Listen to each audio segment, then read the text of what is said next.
A recente presenza de ocupas nos accesos aos departamentos de usuarios do Porto de Ribeira volveu a abrir o debate sobre a necesidade de tomar medidas para evitar que as persoas desaloxadas do edificio das Avesadas ocupen novos inmobles. Esas personas que no han querido pasar por el Departamento de Servicios Sociales para buscar soluciones a su problema. No, la gente en la vida, pues por desgracia, tiene sus problemas y cae en algún tipo de desgracias.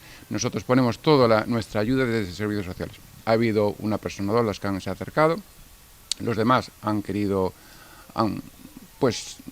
pasado de esa posible reinserción de esas posibles ayudas y se han ubicado en otros puntos de Ribeira. Ademais de ofrecer unha alternativa habitacional a quen o solicitou, o Concello de Ribeira xa actuou nun inmoble situado na rúa Romero Ortiz, incrementando a presenza policial e procedendo ao corte de suministros. A nivel de Romero Ortiz, que tenemos un problema, hemos tomado las medidas oportunas desde el Concello, desde mirar los posibles puentes o conexiones de luz ilegal. Hemos intentado buscar ya soluciones para esas conexiones a la red de agua que no tenían ningún derecho y estaba cortado, para evitar intentamos por lo menos en lo posible poner ciertas dificultades dentro de lo que la legalidad nos permite.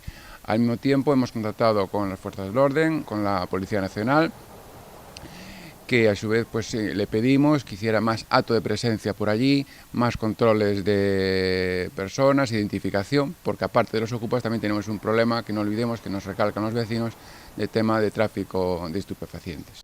Dende o Departamento de Servizos Sociais negociaron tamén coa Sareb para proceder ao tapiado non só do bloque das Avesadas, senón tamén dun edificio da súa propiedade situado ao carón da escola infantil.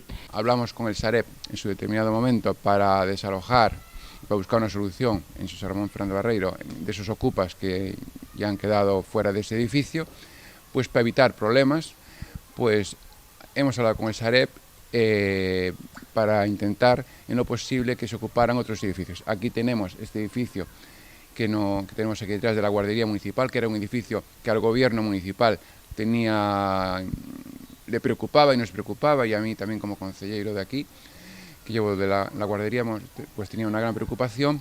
Contactamos con el Sareb y, dicho y hecho, tapiaron todo el edificio para evitar problemas. Polo que respecta á ocupación das chabolas, aínda que competencia de Portos de Galicia, o Concello púxose en contacto coa Administración Autonómica co fin de comunicar a presenza dos ocupas e prestar a súa colaboración.